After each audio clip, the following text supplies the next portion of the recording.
aga sellise nimisõnana nimetajana tuleb 19. sajandi alguse prantsuse keelest ja seda hakatakse kasutama siis just selliste alternatiivsete religioossete mõttesuundade nimetajana. Akadeemilises maailmas on ta praegu selline vikerkaar mõiste või kuhu alla siis koondub erinevaid mõtteviise 20. sajandi kontekstis, teosoofia, spiritism ja nii edasi. Ja need ühisnimetaja võikski olla siis püüd leida miskit üleloomulikult selle igapäeva halli elu tagant ja teine ühisnimetaja võiks olla siis just selline äärealal paiknemine, pidev äärealal paiknemine kaasaegse religiooni paradigmaga, mis iganes see parasjagu siis paradigma on.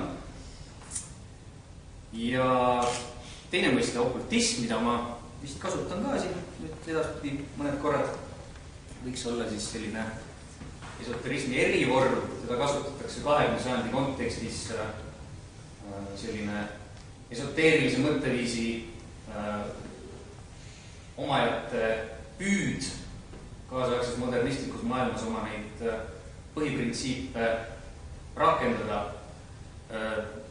Traditsiooniliselt see tuleb ladinakeelsest okultusest, mis ka tähendab seda, et kui vaadata renessansi aega, siis see tähendab lihtsalt püüdu leida mingid varjatud salapäraseid printsiipe taaskord. Ja modernism, võtsin Ennoste paksu köit ette, toeks. Sest Ennost alustab nii ilusasti, ta ütleb, selle raamatu üldiseks teemaks, ma ei tea, kes ei ole lugenud, siis Eesti kirjanduslik avangard 20. sajandi algul hüppeid modernismi poole, esimene osa. Selle raamatu üldiseks teemaks on 20. sajandi modernism ja avangardism Eesti kirjanduses. Modernism on udune mõiste isegi kirjandusteaduse jaoks, mis nagunii selgusega ei hiilga. Tema kohta on maailmas kirjutatud tohutul raamatuid ja artikleid ning loodud 10 erinevaid kontseptsioone. Ehk siis kohe läheb sellest ka laiali.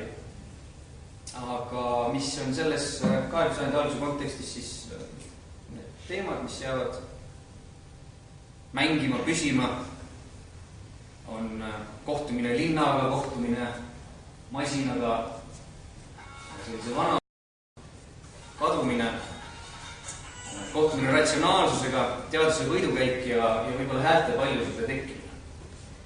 Ja nagu ikka on kunstnikud, kirjanikud need, kelle närvilõhmed on võib-olla natuke teravamad kui tavalistel inimestel, kes siis seda konflikti ja neid uusi tuuli esmaselt tajuvad.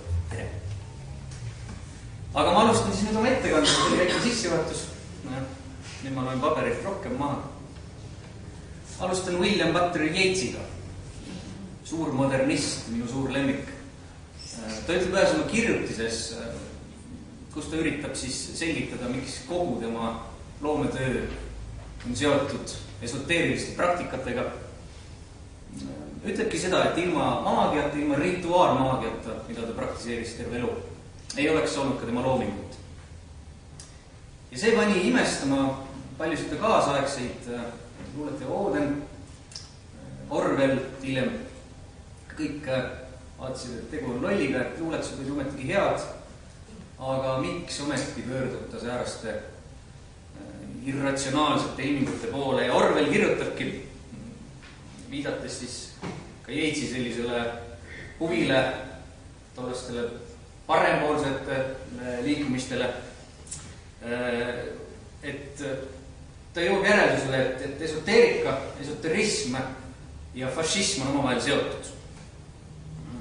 Ta ütleb lausa nõnda, et ühe näitena okultism kannab endaga ideed, okultism asendaks esoteerikaga siin näiteks, et teadmine on salajane asi, mis on kättesaadav vaid piiratud pühtsõtute ringile, sama idee on olemuslik fašismile.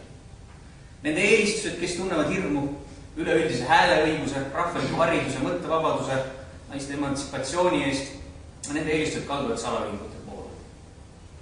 Selle sama mõtte võtavad üle hiljem või samal ajal palju jõulisemalt sakslased, Adorno, kelle essee kogumik peaks just varsti ilmuma Omiga raamatukogus ja Frankfurdi koolkond, kus siis nad väga jõuliselt võrdsustavad okultism ja esoteerika ja vastandavad selle valgustusele, mõistusele, progressile ja demokraatiale. Kõige sellega, mida me peame modernseks praegu, modernistiks, kaasaegseks. Nad ei toeta küll faktidele, vaid pigem on see selline püüd seletada, et mis läks valesti pärast kahte maailmasõda. Aga esoteerika uurimisele ja esoteerikutele teevad muidugi palju kahju. Umberto Eco üritab lüüa veel kirstunaela oma kirjutisega igikestev fašism, mis on ka Vikerkaares ilmunud, kus ta kasutab lauseid, tarvitseb vaid pilk heita mingi fašistliku liikumise õppekavale, et peamiselt traditsioonimeelsed mõtlejad üles leida. Natside gnoosis toitus traditsionaalsest, sünkretistlikust ja okultistlikust elemendist. Traditsioonimeeldus toob kaasa vastuseisu modernismile. Mida Eco ja Adorno ja teised teevad, on see, et selles konkreetses valdkonnas on nad rumalad. Kasutavad mingeid eelarvamusi, ei toeta faktidele ja üha rohkem uurijaid on hiljem näidanud, et modernse kultuuri ja esoteerilise mõtlemise kokkupuutekohad on palju laiemad kui see pelk fašistlik traditsiooni ivalus. Ja võib lausa öelda, et esoteeriline mõtlemine mängib olulist ja otsustavat rolli modernse maailma tekkimisel.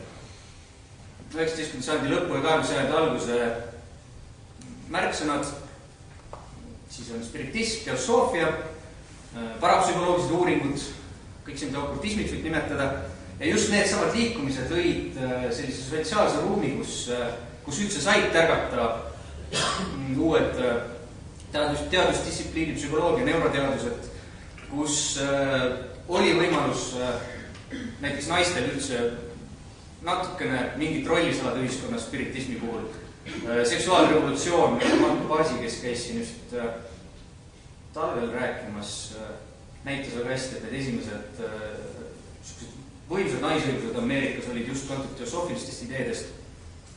Ja muidugi kasutas neid uusi ruume ära alati eesrinnas olev avangardistlik kunstimaailm.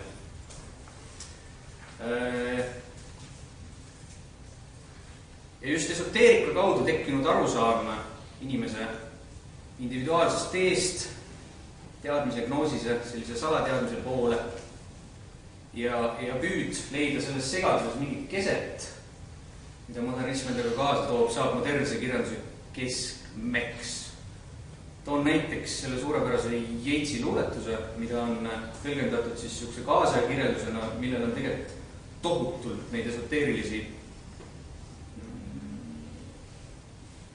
allhoovusi.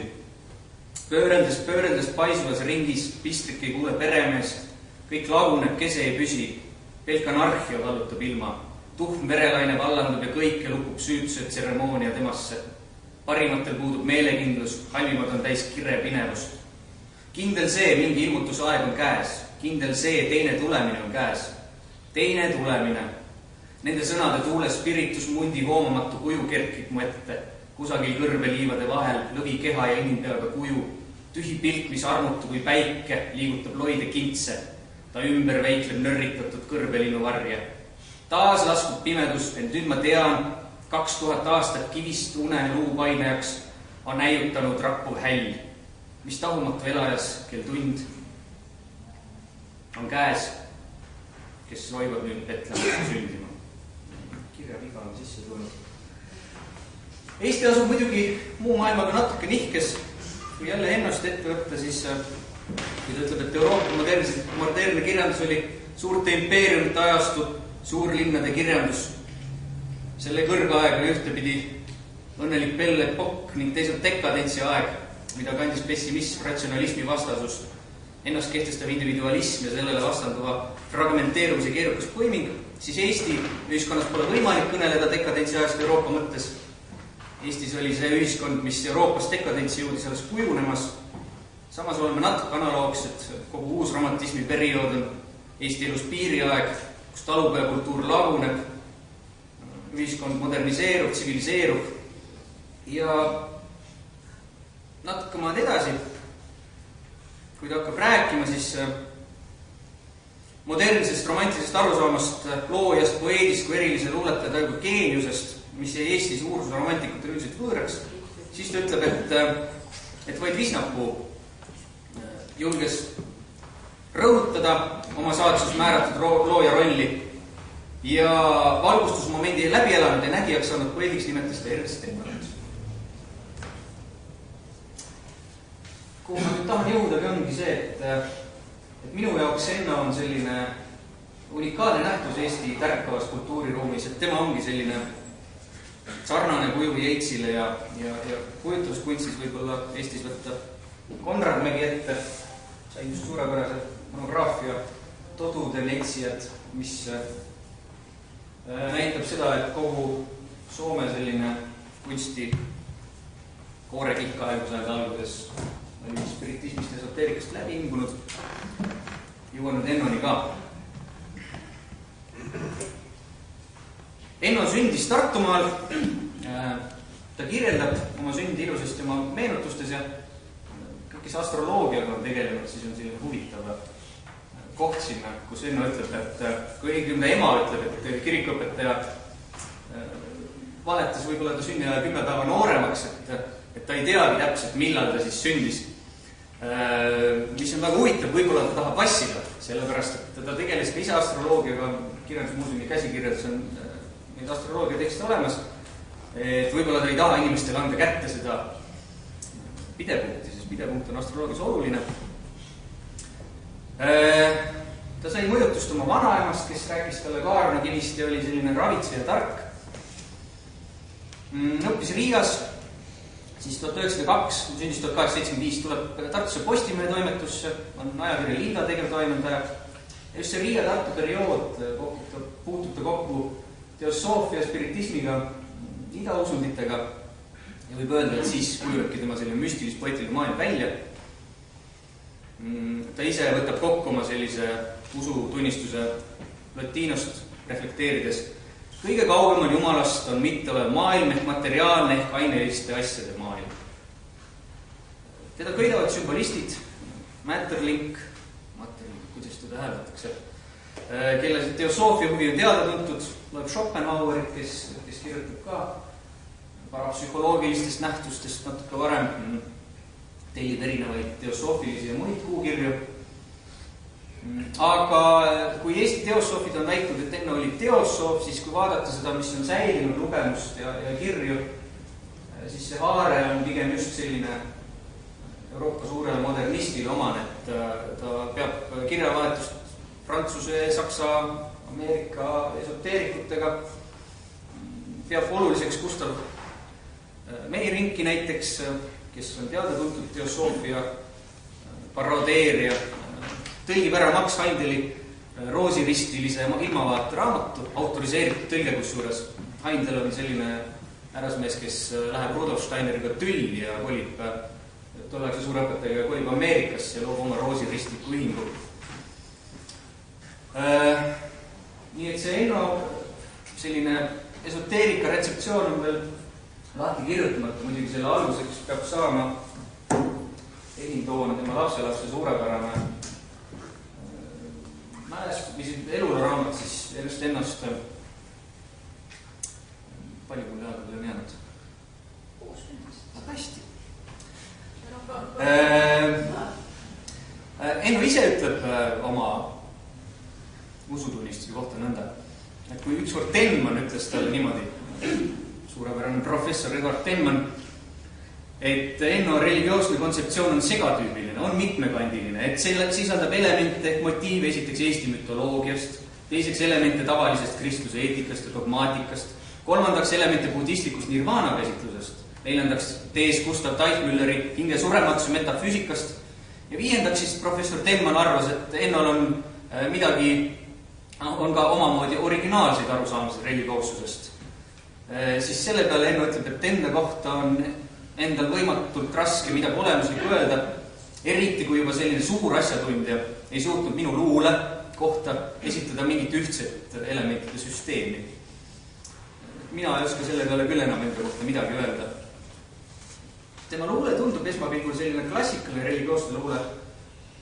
Arne Merilai paigutab teda siis ka sellise 3 suure Eesti usuluulete hulka, et alustab pihta meie Kristjan Jaagust, siis tuleb Enno ja siis tuleb Masing. Aga minu meelest nendest motiividest võib näha selliseid tugevaid paralleele spiritismist ja idausunitest ja teosoofiast imporditud mõtet. Ja sarnaselt Yeatsile või siis Konrad Mäele ei pruugi need tekstid või need Mäe puhul siis maalid või Yeatsi puhul erinev kirjanduslik pärand kohe esmapilgul seda esoteerika tausta avada, aga mul on tunne, et Enno puhul samamoodi ei saa seda heterodokset sellist mõtteviisi kuidagi eemaldada tema luulest. Enno muidugi jääb omal ajal kirjanduse avangardile alla, Visnapuu kirjeldab seda ilusasti, kuidas noor Eesti nokib tema kallal, et ta keelekasutus ei ole nii võimas, nii modernne. Ja Visnapuu ütleb ka, et selle nad jäid sõnade otsa rippuma, mitte mõistes seda ilma, mis nende sõnade enest taga oli. Praegu, kui me enam oma keelt üles ehituma ei pea, pigem peame vist võitlema selle nimel, et ta säilima jääks, on võib-olla siis viimane aeg taastada Enno koht ja näha temas sellise populaarset lasteluuletuste autori kõrvale ka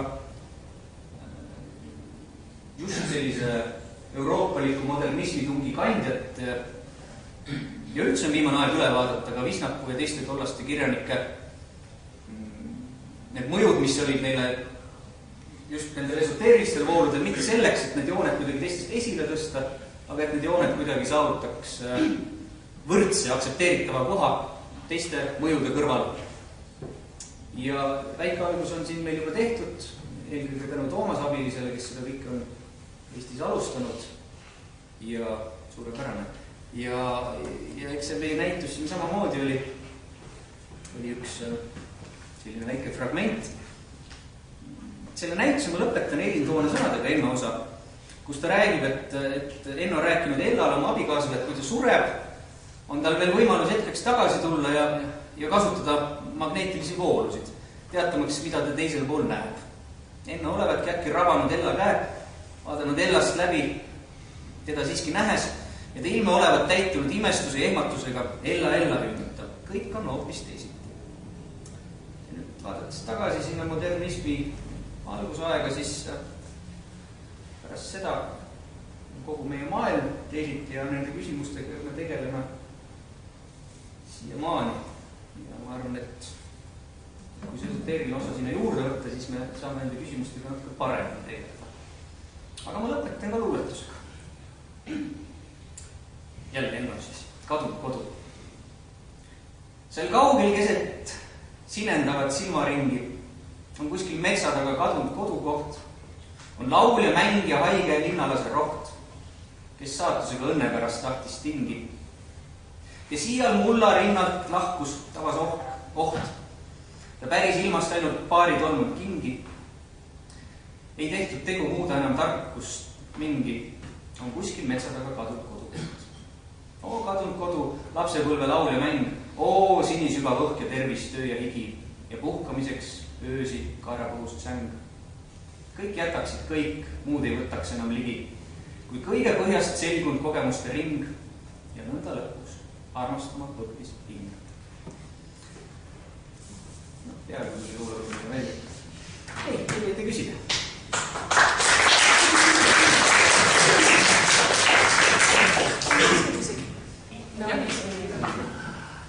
On meeldiv, et luulerembeline Siim Lill on võtnud modernluule käsitluse osas, mida ta Lääne-Euroopast alustab Yeatsiga ja teistega, meie eripärase Ernst Enno. Ernst Ennol on tõesti omapärane ja iseäralik koht meie luule Parnassil. Tema luule niisugune muinasjutuline religioosne taust, hästi lüüriliselt üles ehitatud värsistus, voogav värsistus, mis paratamatult kutsub seda nii peaaegu laulma. Meil oli ju siin Tartus, kui ta elas, Anne Adamsil oli ju suur repertuaar oli ja ta nüüd on Virumaale, ma lugesin, ta maabunud sinna laste hulka ja küllap ta seal seda tööd edasi ka. Aga see lihtsalt nõudis ja minu omaaegses lapsepõlvekoolis oli Ennul ka kindel koht ja ta repertuaari omandamisel oli ta niisugune oluline luuletaja. Ma ei tea, kuidas teil on võib-olla teada tema kooli inspektori töös, kas seal need kooliõpetajad ka lasid tema luulet, kui ta käis kontrollreididel esitada ja kas ta ise, kuidas ta ise enda luulet esitas või mul ei ole selle kohta niisuguseid andmeid ei ole. Aga ma tahaksin teile meelde tuletada nüüd veel see minule isiklikult meenus enda repertuaarist üks värss, mis on seotud nende valgete ristikeinadega. Nüüd õitsvad kodus valgete ristikeinad. Tuul mängib lillelõhnad. Mu ümber salal laulvad vaiksed leinad. Ja seal, kus tee nii pikk ja tolmune viib Sinimetsa poole kaugele, seal kasekõne loobkud pilvi teele, et kanda kojukutset minu meele. Ja salal laulvad minu vaiksed leinad, et õitsvad kodus valged ristikeinad. Ma kommenteerin võib-olla seda kooli inspektori tööd, et ma ei ole neid kirjeldusi lugenud, aga mul on tunne, et see oli küll see, mille pärast ka enda looming soiku jäi ja mis ta ka lõpuks ära kurnas, aga kui kõrval jälle see Jeits tuua, siis tema puhul on küll neid kirjeldusi, kus kui ta kirjutas, siis ta laulis läbi, siis oli jälle omaks kirjeldavad, et kui kuskilt sealt ülakorruselt tuli jälle sellist laulmist ja ümisemist ja skandeerimist, et siis oli teada, et ta kirjutas selle luulet. Mul oli klassijuhataja oli eesti keele õpetaja ja siis ta võttis natuke süvendatumalt neid asju. Mul tuletus meelde Ernst Enno kohta, ta mainis nõukse asja ja see ongi ainsad, mis mul meelde on jäänud võib-olla, et ta oli väga suur hiirte armastaja, nii et kodus oli hiirte uputus.